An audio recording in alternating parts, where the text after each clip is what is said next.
기막힌 이야기 채널을 찾아주셔서 감사합니다. 구독과 좋아요는 무료입니다. 이 이야기가 재미있거나 공감되었다면 공감합니다. 댓글을 달아주시면 큰 힘이 됩니다. 서울 변두리 달동네. 골목골목 새로 지어지는 아파트 때문에 온 동네가 들썩거렸습니다. 재개발 바람이 불면서 땅값이 치솟았고 50년 넘게 살던 이웃들도 하나둘 이사를 갔지요.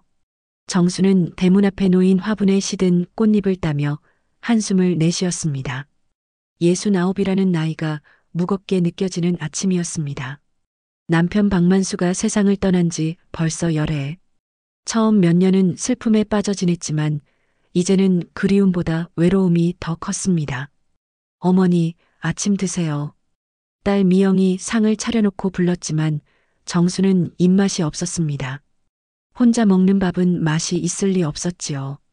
미영은 직장 때문에 바쁘고 사위 철미는 요즘 사업 때문에 스트레스가 많다며 집에 오면 방문만 닫고 지냅니다. 엄마, 오늘도 경로당 가세요? 그래야지. 집에만 있으면 답답해서 못 살겠다. 정수는 간단히 아침을 마치고 외출 준비를 했습니다. 거울 앞에서 머리를 빗으며 주름진 얼굴을 바라보니 문득 젊었을 때가 떠올랐습니다. 25에 박만수와 결혼해서 평생을 함께했는데 이렇게 혼자 남을 줄은 몰랐습니다. 경로당으로 가는 길은 익숙했습니다. 이른 아침부터 나와 있는 할머니들과 인사를 나누며 걸었지요. 경로당에 도착하니 벌써 몇 명이 모여 앉아 도란도란 이야기꽃을 피우고 있었습니다. 어서 와, 정순아. 오늘은 좀 늦었네. 김복자가 반갑게 맞이했습니다. 복자는 정순보다 2살 위지만 언제나 밝고 활기찼습니다. 남편과 사별한 지 15년이 됐는데도 늘 웃음을 잃지 않았어요. 복자 언니 미안해요. 아침에 일어나기 싫더라고요. 뭔 소리야? 우리 나이에 게으름 피우면 안 돼. 하루하루가 얼마나 소중한데. 바둑판 앞에 앉은 정수는 복자와 한판 두기 시작했습니다. 바둑알 놓는 소리가 경로당에 조용히 울렸지요. 다른 할머니들은 텔레비전을 보거나 수다를 떨었습니다. 정순아, 너 요즘 어떻게 지내니? 이순자가 다가와 앉으며 물었습니다. 순자는 남편과 아직 함께 살고 있어서 정순이 가끔 부러워하는 친구였습니다. 그저 그래요. 뭐 특별할 게 있나요? 아직도 혼자 사는 게 외롭지 않아? 순자의 말에 정수는 잠깐 머뭇거렸습니다. 외롭다고 말하면 동정받는 것 같고 괜찮다고 하면 거짓말 같았거든요. 가끔은 그래요. 저녁에 집에 들어가면 참 조용하더라고요. 그럴 줄 알았어. 우리 나이에도 누군가 곁에 있으면 좋은 거야. 너무 혼자만 있지 말고. 순자의 말이 정순의 마음 한구석을 건드렸습니다. 정말 그랬습니다. 아무리 강한 척해도 저녁에 혼자 있으면 적막감이 엄습했어요. 오후가 되자 정수는 복자, 순자와 함께 종로 다방으로 향했습니다. 오래된 다방은 중년과 노년층이 자주 찾는 곳이었지요. 원두 냄새와 함께 흘러나오는 옛날 가요가 마음을 편안하게 했습니다. 여기 커피 3잔 주세요. 복자가 주문하고 정수는 창밖을 바라봤습니다. 바쁘게 지나가는 사람들을 보니 문득 자신의 인생이 너무 정적인 것 같았습니다. 정순아, 너 진짜 이대로 계속 혼자 살 거야? 순자가 진지한 목소리로 물었습니다. 그럼 어떻게 해요? 이 나이에 뭘 더 바라겠어요? 무슨 소리야? 우리도 아직 살 날이 많아. 좋은 사람 만나서 함께 지내면 안 돼? 복자도 고개를 끄덕였습니다. 맞아. 요즘 우리 나이에도 새로운 인연을 만나는 사람들 많다더라고. 등산 모임 같은 데 나가보면 어때? 정수는 가슴 한편이 두근거렸습니다. 그동안 생각해보지 않았던 일이었지만 친구들 말을 듣고 보니 불가능한 일도 아니었어요. 집으로 돌아오는 길에 정수는 혼잣말을 중얼거렸습니다. 내 인생도 아직 끝난 게 아니야. 나도 누군가의 곁에 기대고 싶어. 저녁을 간단히 먹고 텔레비전을 보다가 잠자리에 든 정순. 그날 밤 오랜만에 따뜻한 꿈을 꾸었습니다. 누군가와 손을 잡고 산책하는 꿈이었지요. 복자의 제안으로 정수는 처음으로 등산 모임에 나가게 되었습니다. 북한산 자락의 작은 산이었지만 정순에게는 큰 모험이었어요. 평소 경로당과 집만 오가던 생활에서 벗어나는 일이었거든요. 정순아, 너무 긴장하지 마. 그냥 천천히 올라가면 돼. 복자가 정순의 손을 잡으며 격려했습니다. 등산복 차림의 중년과 노년층 30여 명이 모여 있었어요. 대부분 익숙한 모습들이었지만 정수는 처음이라 어색했습니다. 자, 그럼 출발하겠습니다. 오늘은 날씨도 좋고 새로운 분들도 오셨으니 더욱 즐거운 산행이 될 것 같네요. 모임 회장이 인사를 마치고 일행은 천천히 산길로 향했습니다. 정수는 복자 곁에 바짝 붙어 걸었어요. 아직 남들과 어울리기가 쑥스러웠거든요. 한참을 올라가던 중 정수는 숨이 차기 시작했습니다. 평소 운동을 하지 않던 탓에 다리도 무거워졌어요. 뒤처지지 않으려고 억지로 따라갔지만 점점 힘들어졌습니다. 괜찮으세요? 뒤에서 따라오던 남자가 정순에게 다가왔습니다. 60대 중반으로 보이는 그는 정순보다 조금 젊어 보였어요. 얼굴에는 온화한 미소가 번지고 있었습니다. 아, 네. 괜찮습니다. 정수는 당황하며 대답했지만 실제로는 숨이 많이 찼습니다. 처음 오시는 것 같은데 무리하지 마세요. 천천히 가면 됩니다. 그 남자는 정순의 옆에서 함께 걸으며 말했습니다. 어르신, 혼자 오셨습니까? 같이 올라가시죠. 정수는 오랜만에 설레는 감정을 느꼈습니다. 남편 박만수가 세상을 떠난 후로는 느껴보지 못한 감정이었어요. 그 남자의 다정한 목소리와 배려하는 모습에 마음이 따뜻해졌습니다. 저는 한상우라고 합니다. 이 모임 나온 지는 6개월 정도 되었어요. 정순입니다. 오늘 처음 나왔어요. 아, 그렇군요. 복자님이 소개해 주셨나 봐요. 복자님하고는 잘 아는 사이거든요. 한상우는 자연스럽게 정순과 대화를 이어갔습니다. 등산길은 험하지 않았지만 정순에게는 한상우의 도움이 큰 힘이 되었어요. 여기서 잠깐 쉬어가시죠.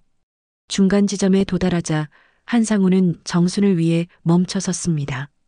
준비해온 물을 건네며 친절하게 챙겨주었어요. 고맙습니다. 정말 오랜만에 산에 와서 힘들었는데 처음엔 다들 그래요. 몇 번 나오시면 금세 익숙해질 거예요. 산에 오면 마음이 참 편해져요. 한상우의 말에 정수는 고개를 끄덕였습니다. 정말 그랬어요. 도시의 소음에서 벗어나 자연 속에 있으니 마음이 한결 가벼워졌습니다. 상우 씨는 어떻게 이 모임에 나오게 되셨어요? 저도 혼자 사는 시간이 길어지다 보니 외로워서요. 아내를 잃고 나서 집에만 있으니 답답하더라고요. 한상우도 정순과 비슷한 처지였습니다. 배우자를 잃고 홀로 지내는 외로움을 알고 있었어요. 저도 남편을 여인 지 열애되었어요. 처음엔 슬프기만 했는데 요즘은 외로움이 더 커요. 그런 마음 저도 잘 알아요. 함께 나누면 조금이나마 나아질 텐데. 두 사람은 자연스럽게 서로의 마음을 터놓고 이야기했습니다. 오랜만에 자신의 속마음을 털어놓을 상대를 만난 기분이었어요. 정상에 도착한 후 일행들은 둘러앉아 준비해온 음식을 나누어 먹었습니다. 한상우는 정순 옆자리에 앉아 김밥을 나누어 주었어요. 직접 만드신 거예요? 네, 아침 일찍 일어나서 준비했어요. 드셔보세요. 정순이 한 입 베어 먹으니 김밥 맛이 일품이었습니다. 남편이 해주던 음식 맛이 생각났어요. 하산길에서 한상우는 계속 정순을 챙겨주었습니다. 돌부리에 걸릴 뻔하면 손을 내밀어 도와주고 가파른 길에서는 천천히 기다려 주었어요. 정순은 한상우의 배려에 마음이 움직였습니다. 오늘 정말 고마웠어요. 혼자 왔으면 중간에 포기했을 거예요. 별 말씀을요. 저도 좋은 분과 함께 산행할 수 있어서 즐거웠어요. 산행이 끝나고 복자는 정순에게 귀띔했습니다. 한상우 씨, 괜찮은 사람 같지 않아? 너한테 관심 있는 것 같은데. 언니, 무슨 소리예요? 그냥 친절한 거예요. 하지만 정순의 마음속으로는 한상우에 대한 호감이 자리 잡기 시작했습니다. 오랜만에 느끼는 설렘이었어요. 정순 씨, 다음 주에도 나오시죠? 더 좋은 코스로 가볼 텐데. 한상우가 헤어지기 전에 말했습니다. 네, 다음 주에도 나올게요. 집으로 돌아가는 길, 정수는 오랜만에 가벼운 발걸음이었습니다. 마음 한구석에서 따뜻한 기대감이 피어올랐어요. 나와 같은 처지의 사람이라고 생각하니 더욱 친근감이 들었습니다. 그날 밤 정수는 한상우의 온화한 미소를 떠올리며 잠자리에 들었습니다. 그 후 한 달 동안 정순과 한상우의 만남은 이어졌습니다. 매주 등산 모임에서 만나는 것은 물론 평일에도 종종 다방에서 차를 마시며 시간을 보냈어요. 정수는 오랜만에 활기를 되찾았습니다. 한상우는 정순에게 자신의 이야기를 조금씩 털어놓았습니다. 퇴직 후 작은 사업을 시작했지만 실패했고 지금은 작은 가게를 운영한다고 했어요. 부인을 병으로 잃고 홀로 지낸 지 5년이 되었다고도 했습니다. 참 힘든 시간들이었어요. 정순 씨를 만나고 나서야 다시 살 맛이 나는 것 같아요. 한상우의 진솔한 고백에 정순은 마음을 완전히 열었습니다. 서로 비슷한 아픔을 겪은 사람끼리 위로하고 의지하는 것이 자연스러웠어요. 어느 금요일 오후 정수는 용기를 내어 친구들에게 한상우를 정식으로 소개하기로 했습니다. 경로당에 복자와 순자가 모여 있을 때였어요. 언니들, 제가 소개해드릴 분이 있어요. 정순이 말하자 복자와 순자는 눈빛을 반짝였습니다. 혹시 그 등산 모임에서 만난? 네, 한상우 씨예요. 앞으로 함께할 사람이라고 생각해요. 정순의 말에 두 친구는 놀라워했습니다. 정순이 이렇게 적극적으로 누군가를 소개하는 것은 처음이었거든요. 정말 우리 정순이가 드디어 복자가 기뻐하며 손뼉을 쳤습니다. 다음 날 다방에서 정순은 한상우를 복자와 순자에게 소개했습니다. 한상우는 정중한 인사와 함께 친구들에게도 자상하게 대했어요. 정순 씨 덕분에 이렇게 좋은 분들을 만나게 되었네요. 앞으로 자주 뵈었으면 좋겠습니다. 한상우의 예의 바른 모습에 복자는 흐뭇해했지만 순자는 어딘지 모르게 어색한 표정이었습니다. 상우 씨, 가게는 어디서 하세요? 순자가 물었습니다. 동대문 근처에서 작은 가게를 하고 있어요. 별거 아닌 장사라서 부끄럽네요. 아, 그러세요. 저도 그쪽 자주 가는데 나중에 들러봐야겠어요. 한상우는 잠깐 표정이 굳어졌다가 다시 미소를 지었습니다. 언제든 환영입니다. 한상우가 자리를 비운 사이 순자는 복자에게 조용히 말했습니다. 저 남자 어디서 많이 본 얼굴인데. 뭔 소리야? 그냥 낯이 익은 거 아니야? 아니야, 분명 어디서 봤어. 뭔가 이상해. 순자의 말에 복자는 고개를 갸우뚱했습니다. 하지만 정수는 그런 대화를 듣고도 대수롭지 않게 넘겼어요. 워낙 한상우에 대한 호감이 커서 다른 소리가 들리지 않았습니다. 한 달이 더 지나면서 정순과 한상우의 관계는 더욱 깊어졌습니다. 함께 시장을 보러 가기도 하고 가끔은 영화를 보러 가기도 했어요. 정수는 제2의 인생을 시작하는 기분이었습니다. 그런데 어느 날 한상우가 정순에게 심각한 표정으로 말을 꺼냈습니다. 정순 씨, 부탁이 하나 있어요. 뭔 부탁이에요? 말씀하세요. 사실 사업 자금이 좀 필요해요. 지금 좋은 기회가 생겼는데 자금이 부족해서 놓칠 것 같아요. 정수는 갑작스러운 한상우의 말에 당황했습니다. 사업 자금이요? 네. 당신과 다시 시작하려면 이 기회가 필요해요. 3천만 원만 도와주시면 곧 갚을 수 있어요. 1년 안에는 꼭 갚겠습니다. 3천만 원이라는 금액에 정수는 숨이 막혔습니다. 적지 않은 돈이었어요. 그동안 모아둔 적금이 바로 그 정도 금액이었습니다. 그런데 그렇게 큰 돈을 저도 정순 씨께 이런 부탁을 드리는 게 얼마나 송구한지 몰라요. 하지만 정말 좋은 기회거든요. 성공하면 우리 노후는 걱정 없을 거예요. 한상우의 간절한 눈빛을 본 정수는 마음이 흔들렸습니다. 사랑하는 사람의 부탁을 거절하기가 쉽지 않았어요. 며칠만 시간을 주세요. 생각해 볼게요. 물론이죠. 충분히 생각해 보세요. 하지만 기회가 오래 기다려주지는 않을 것 같아요. 그날 밤 정수는 잠을 이루지 못했습니다. 3천만 원은 자신이 평생 모은 전 재산이나 다름없었어요. 하지만 한상우와의 미래를 생각하면 투자할 만한 가치가 있다고 생각되기도 했습니다. 며칠 후 정수는 결심을 굳혔습니다. 은행에 가서 적금을 해지하고 3천만 원을 준비했어요. 손에 들린 현금 봉투를 보니 떨렸지만 한상우에 대한 믿음이 더 컸습니다. 상우 씨, 여기 있어요. 정순이 현금 봉투를 건네자 한상우는 감격했습니다. 정순 씨, 정말 고마워요. 이 은혜 절대 잊지 않겠어요. 꼭 성공해서 갚을게요. 한상우는 정순의 손을 꼭 잡으며 진심 어린 감사를 표했습니다. 정순은 그런 한상우를 보며 자신의 선택이 옳았다고 확신했어요.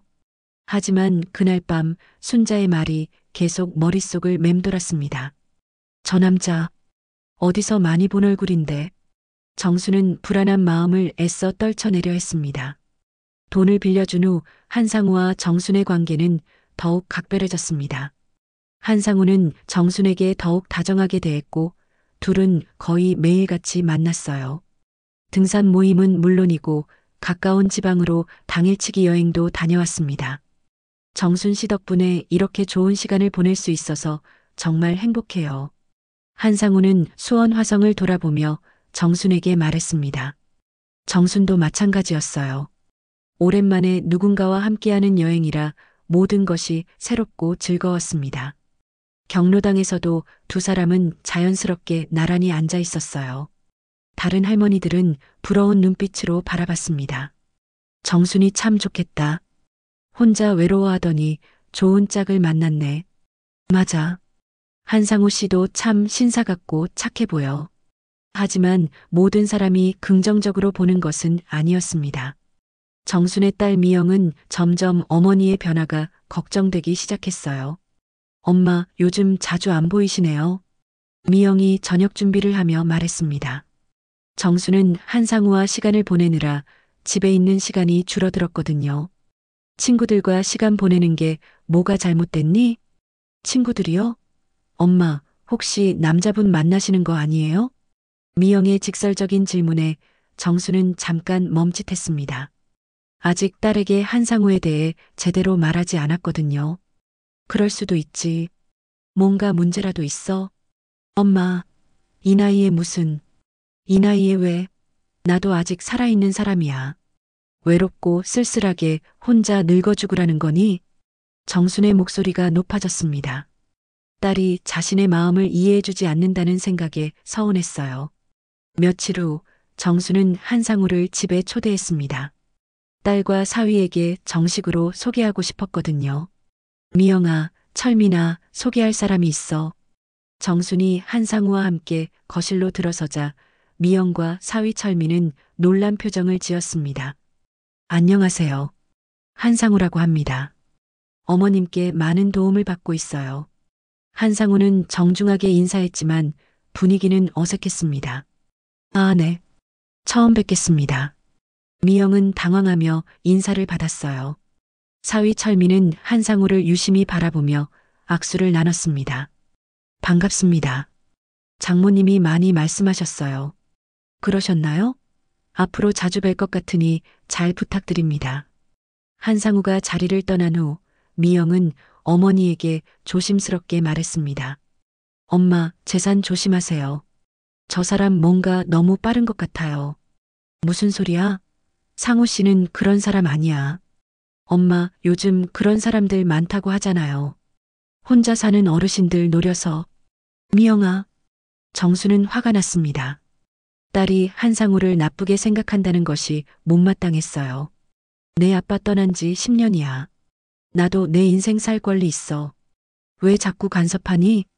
엄마, 그런 뜻이 아니에요. 그냥 조심하시라는. 조심? 뭘 조심해? 나 아직 정신 멀쩡해. 모녀 간의 대화는 점점 격해졌습니다. 미영은 어머니의 안전을 걱정하는 것이었지만 정수는 자신의 선택을 믿지 못한다고 느꼈어요. 그때 사위 철민이 조용히 말했습니다. 장모님 행복하시다니 다행이네요. 철민의 말에는 묘한 뉘앙스가 담겨 있었습니다. 겉으로는 축하하는 것 같지만 눈빛에는 다른 무언가가 스쳐 지나갔어요. 고마워, 철민아. 내가 이해해주니 다행이다. 정수는 사위가 자신을 지지해준다고 생각했습니다. 하지만 철민의 표정에는 계산적인 무언가가 숨어 있었어요. 그 후로도 미영과 정순 사이의 갈등은 이어졌습니다. 미영은 어머니가 한상우와 너무 빠르게 가까워지는 것을 못마땅해 했어요. 엄마, 그분과 얼마나 알고 지내신 거예요? 2달 정도 됐어. 왜? 2달밖에 안 됐는데 벌써 그렇게 가까워지시면. 그럼 몇 년을 알아야 하니? 내가 몇 살인데? 정수는 딸의 잔소리가 지겨워졌습니다. 한상우와 함께 있을 때는 이런 스트레스가 없었어요. 한편 철민은 혼자 있을 때면 의미심장한 미소를 지었습니다. 장모의 새로운 관계에 대해 뭔가 계획이 있는 듯 했어요. 여보, 장모님 일 너무 걱정하지 마.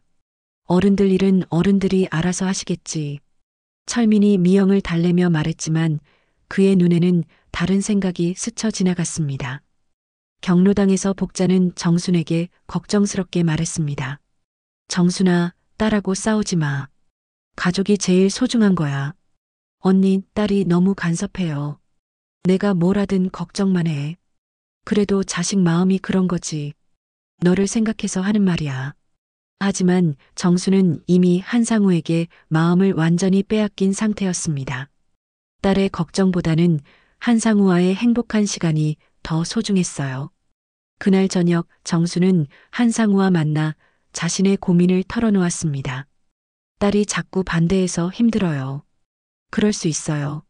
시간이 지나면 이해하게 될 거예요. 우리가 진심이라는 걸 보여주면 돼요. 한상우의 위로에 정수는 마음이 놓였습니다. 역시 한상우만이 자신을 이해해주는 사람이라고 생각했어요. 한상우가 돈을 빌린 지 2달이 지났지만 사업에 대한 구체적인 소식은 들려오지 않았습니다. 정수는 가끔 궁금해했지만 한상우가 바쁘다고 하니 자세히 묻지 않았어요. 상우 씨, 사업은 어떻게 되어가요? 아직 초기 단계라서 시간이 좀 걸려요. 조금만 더 기다려주세요. 한상우는 항상 같은 대답을 했습니다.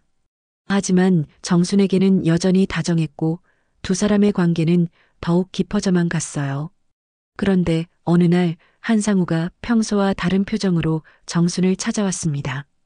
얼굴에 근심이 가득했어요. 무슨 일이에요? 많이 힘들어 보이는데.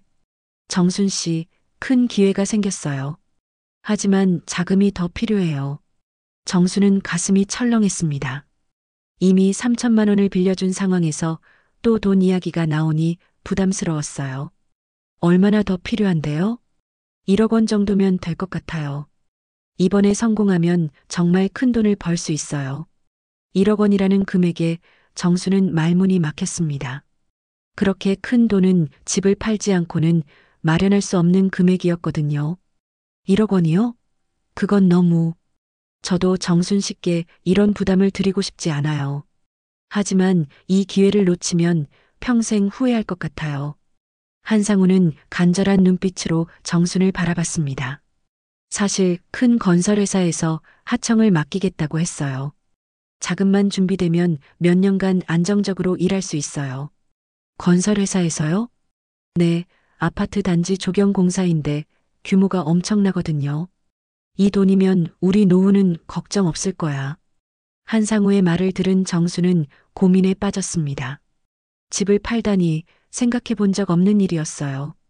하지만 한상우와의 미래를 생각하면 투자할 만한 가치가 있다고 여겨졌습니다. 며칠 밤을 뜬 눈으로 지새운 정수는 마침내 결심을 굳혔습니다. 재개발로 집값이 오른 지금이 팔 때라고 생각했어요. 상우 씨, 집을 팔아서 도와드릴게요. 정말요? 하지만 집까지 파시면 괜찮아요. 어차피 재개발로 나가야 하는 집이에요. 우리가 함께할 곳은 따로 마련하면 되잖아요. 한상우는 정순의 손을 꼭 잡으며 감격했습니다. 정순 씨, 정말 고마워요. 이 은혜 절대 잊지 않을게요. 정순은 딸 미영에게 집을 파는 일을 알렸습니다. 미영은 깜짝 놀라며 반대했어요. 엄마 미쳤어요?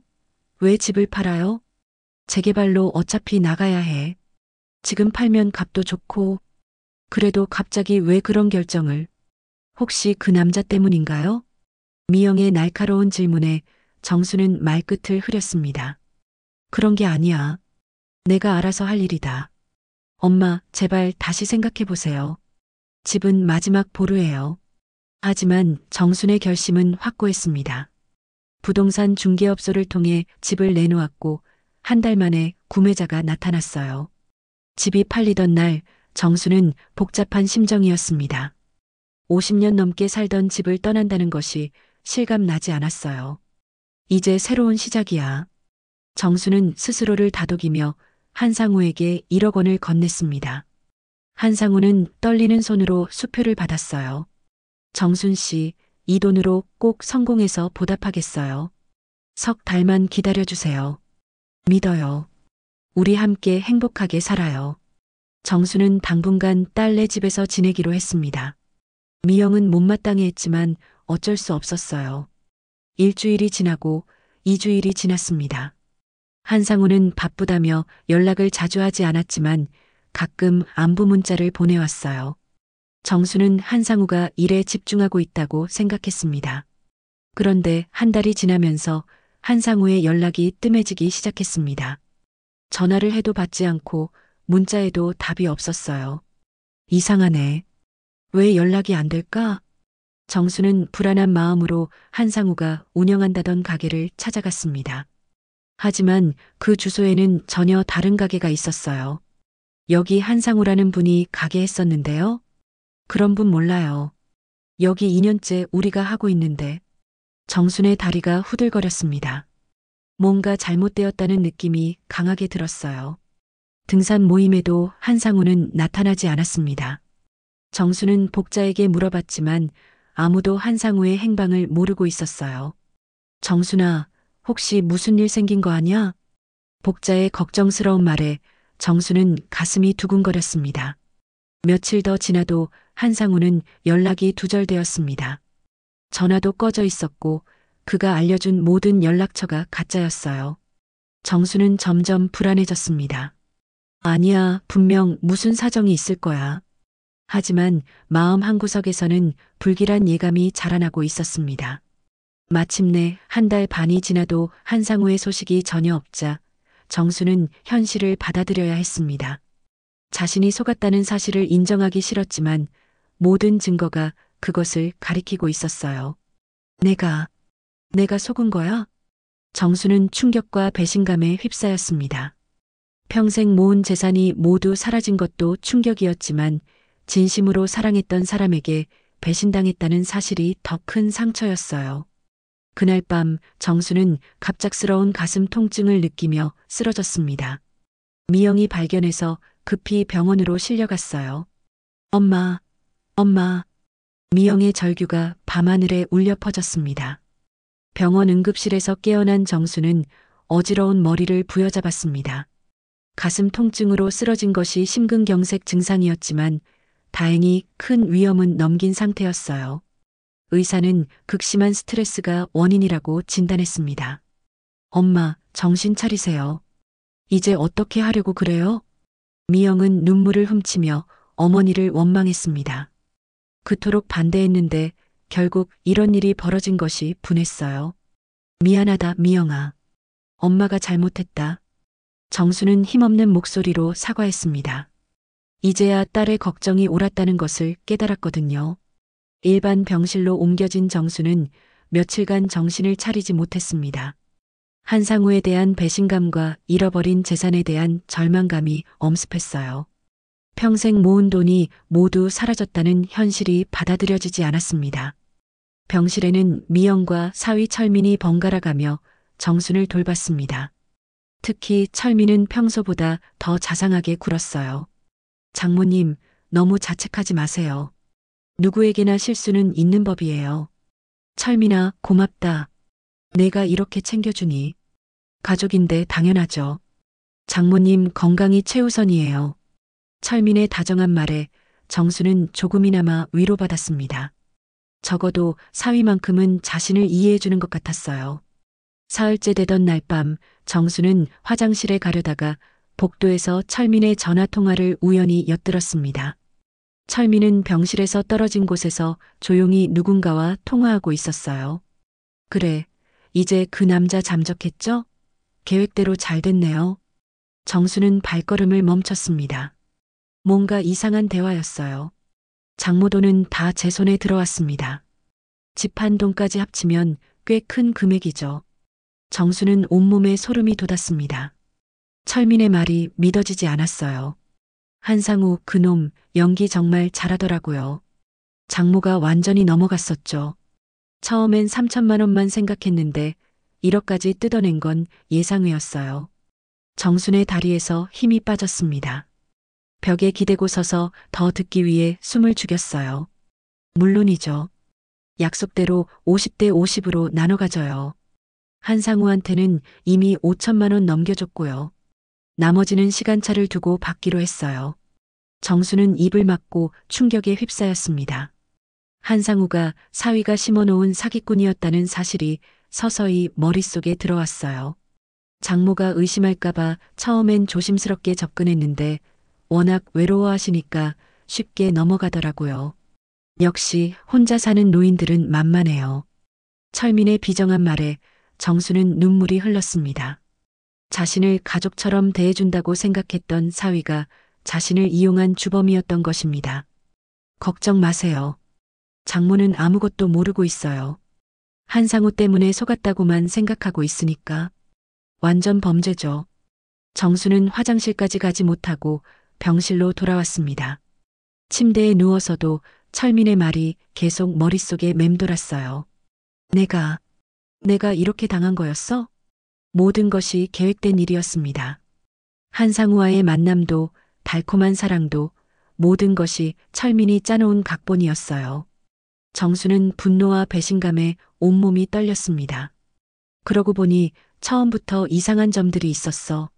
한상우가 자신에게 너무 쉽게 접근했던 것, 가게 위치가 애매했던 것, 그리고 철민이 유독 한상우를 편들어줬던 것까지 모든 퍼즐이 맞춰지기 시작했습니다. 다음 날 철민이 병문안을 왔을 때 정수는 평소와 다름없이 행동했습니다. 아직 진실을 알고 있다는 것을 들키면 안 되었거든요. 장모님, 오늘 컨디션은 어떠세요? 조금 나아진 것 같아. 철민아, 내가 이렇게 챙겨줘서 정말 고마워. 당연한 일이에요. 가족이잖아요. 철민의 가식적인 미소를 보며 정수는 속으로 이를 갈았습니다. 하지만 겉으로는 아무렇지 않은 척했어요. 그날 밤 정수는 잠들지 못하고 생각에 잠겼습니다. 분노와 절망이 교차했지만 점차 다른 감정이 자리 잡기 시작했어요. 바로 복수심이었습니다.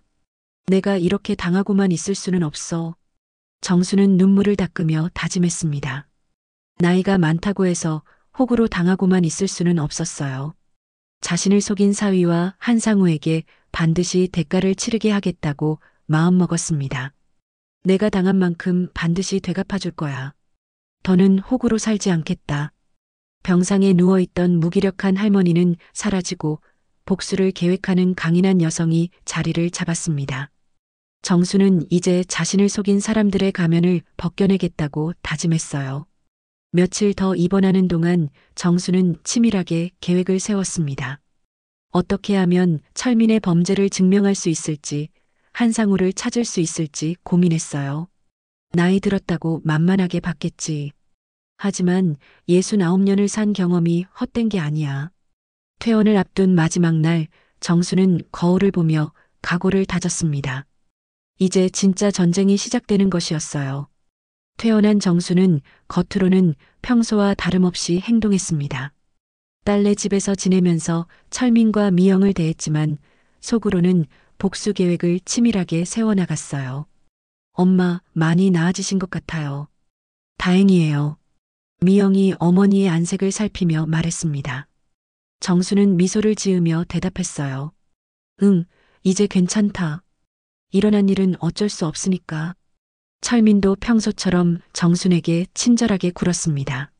자신의 계획이 완벽하게 성공했다고 생각하고 있었거든요. 장모님, 앞으로는 저희가 잘 모시겠습니다. 걱정하지 마세요. 고맙다, 철민아. 내가 있어서 든든해. 정수는 철민의 가식적인 친절을 받으며 속으로 이를 갈았습니다. 하지만 절대 내색하지 않았어요. 며칠 후 정수는 본격적인 조사에 나섰습니다. 먼저 철민의 행적을 파악하기 시작했어요. 평소 철민이 어떤 일을 하는지, 누구와 만나는지 관찰했습니다.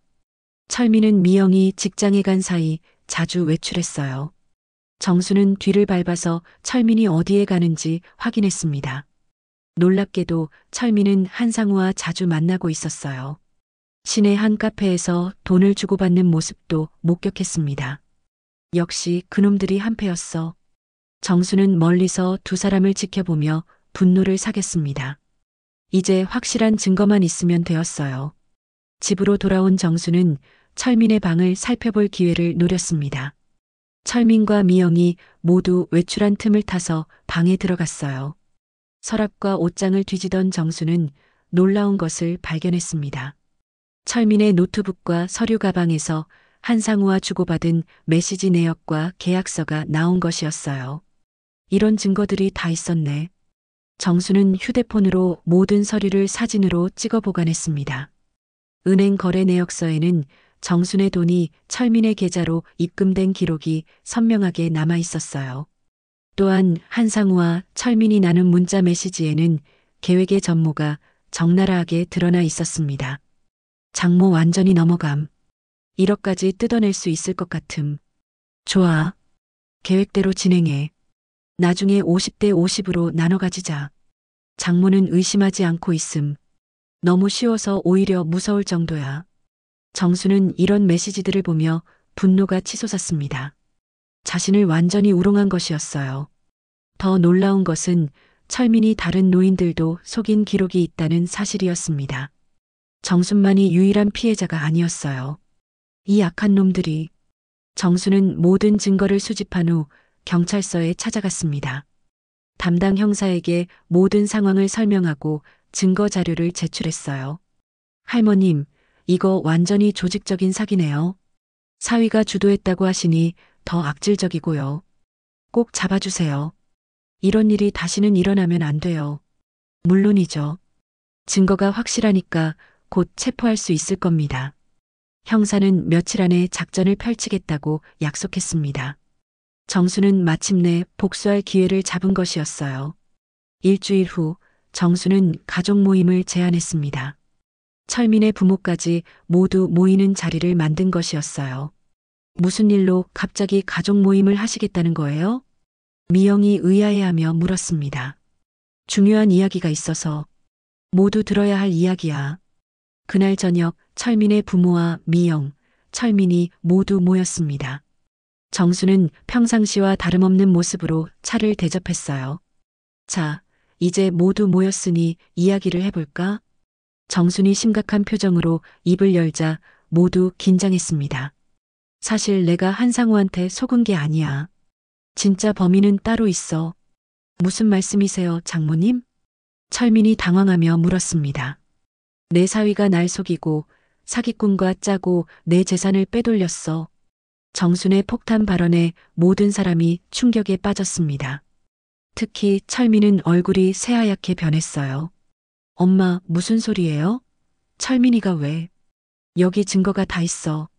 정수는 준비해온 서류들을 테이블 위에 쏟아놓았습니다.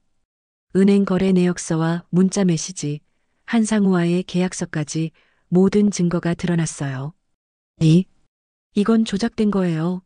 장모님이 정신이 온전하지 않아서. 철민이 발뺌하려 했지만 이미 늦었습니다. 밖에서 경찰이 들어왔거든요. 철민 씨죠? 사기 혐의로 체포합니다. 경찰이 수갑을 꺼내자 철민은 발악했습니다. 아니에요. 저는 아무것도 안 했어요. 하지만 증거가 너무 명확했습니다. 철민은 결국 수갑에 채워졌어요. 당신 같은 늙은이한테 재산만 없으면 아무것도 아니잖아. 그게 뭐가 잘못됐다는 거야. 마지막까지 철민은 뻔뻔하게 소리쳤습니다. 그 말을 들은 정수는 눈물을 닦으며 차갑게 말했어요. 늙은이는 바보가 아니다. 내 인생, 이제 내가 지킨다. 철민의 부모는 충격에 빠져 말을 잇지 못했고 미영은 믿을 수 없다는 듯 멍하니 서 있었습니다. 엄마, 정말 철민이가, 응, 내 남편이 날 속인 거야. 미안하다, 미영아. 그날 밤 철민은 구치소로 이송되었고 한상우도 곧 검거되었습니다. 정순의 치밀한 계획이 성공한 것이었어요. 철민과 한상우의 재판이 열린 것은 사건 발생 후 석 달이 지난 겨울이었습니다. 법정에는 정순과 미영, 그리고 두 피고인이 앉아 있었어요. 정순은 떨리는 마음으로 판사의 판결을 기다렸습니다. 피고인 김철민은 조직적 사기 혐의로 징역 3년을 선고합니다. 피고인 한상우는 공범으로서 징역 2년 6개월을 선고합니다. 판결이 내려지자 정수는 안도의 한숨을 내쉬었습니다. 비록 늦었지만 정의는 실현된 것이었어요. 장모님, 정말 미안합니다. 철민은 마지막까지 사죄했지만 정수는 돌아보지도 않았습니다. 이미 용서할 마음도 미움을 품을 마음도 없었어요. 재판 과정에서 정수는 돈의 일부를 되찾을 수 있었습니다. 전체 금액의 3분의 1 정도였지만 작은 빌라 한 채를 마련하기에는 충분했어요. 미영은 어머니와 함께 살자고 했지만 정수는 독립을 선택했습니다. 미영아, 엄마는 혼자 살 거야. 엄마, 왜요? 이런 일 겪었는데 혼자 지내시면. 괜찮아. 이제 누구를 의지하지 않고도 혼자 살 수 있어. 정순의 목소리에는 전에 없던 단단함이 있었습니다. 시련을 겪으며 더욱 강해진 것이었어요. 새 집으로 이사한 정수는 소박하지만 깔끔하게 집을 꾸몄습니다.